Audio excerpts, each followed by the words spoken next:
مسلمان دی چې خپلو مشرانو نه تورې پټې کړي او موږ یې وروړي. او دا تورې ما د چایي کیله مې را پټې کړي او دا تاسو انګریز سرکار لري په توپه کې راوړلي دي. دا قبول یې کړئ.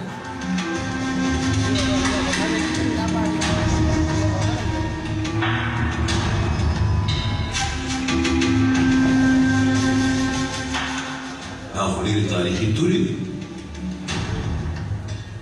په دې تورو به د اوس دا ټول مسلمانان د جنت حور بلېږي.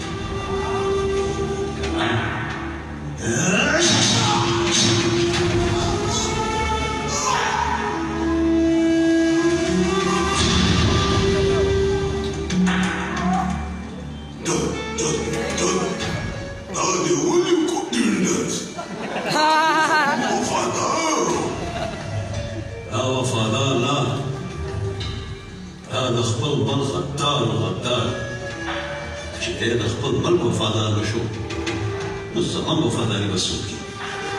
دی سیند ته راڼه کوي او د جشن انتظام کوئ.